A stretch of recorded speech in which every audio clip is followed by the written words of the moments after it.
Well, hey again, guys. I hope you're having a good day so far. And I wanted to continue our thoughts this week about a message I heard this past Sunday about four things that will be present in your life when you are being more like Jesus, more like Christ.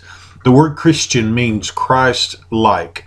And so, in order for us to be good representations of Jesus in this world, we must have these four things present in our lives. The first one, as you recall, on Monday was compassion. We must have compassion for other people. The second thing yesterday was showing concern for other people. That is taking the compassion one step farther and actually showing true, genuine concern for others. People do not they do not care how much you know. They really don't.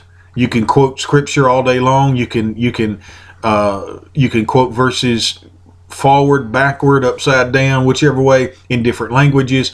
People really do not care how much you know until they know how much you care. So yesterday was all about showing concern for other people. Today, I want to suggest to you and point out to you that another thing that will be present in your life is that you will be compelled to be a generous giver.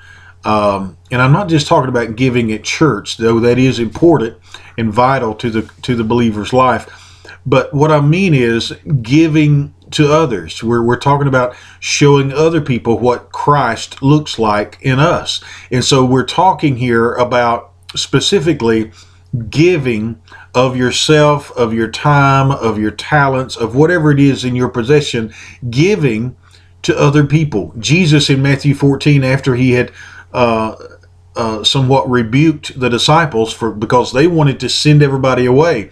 They were tired. They were no doubt hungry. And so they said, Jesus, send the people away so they can go get something to eat. And Jesus told them, he said, they don't need to go away. He said, you bring them something to eat. And in the disciples, they said in verse 17, they said, we have here only 5 loaves of bread and 2 fish. Jesus said in verse 18, bring them here to me. Verse 19 says, and he directed the people to sit down on the grass, taking the 5 loaves and the 2 fish, and looking up to heaven, he gave thanks and broke the loaves. Then he gave them to the disciples, and the disciples gave them to the people. Verse 20 says, they all ate and were satisfied, and the disciples picked up 12 basketfuls of broken pieces that were left over. The number of those who ate was about 5,000 men, besides women and children. In that culture, the women and children weren't counted in a big gathering as such. So just the men were counted as 5,000. So you know there were at least twice that many people there. Folks, when we're generous with our time, with our talents, with our even with our treasure, when we have a giving heart, we're always blessed in return. There are people out here that they don't need money, they just need our time. There's folks in rest homes who would love a visit from a total stranger because they haven't seen their own family in years, or perhaps their own family has all passed on.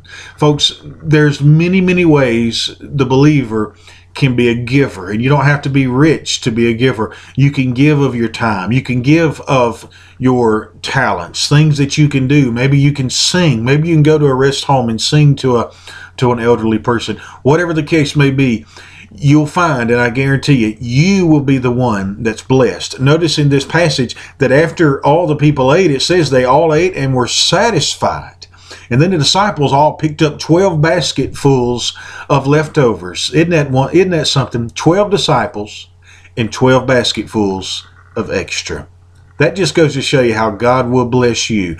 God will always bless your generosity. You cannot outgive God.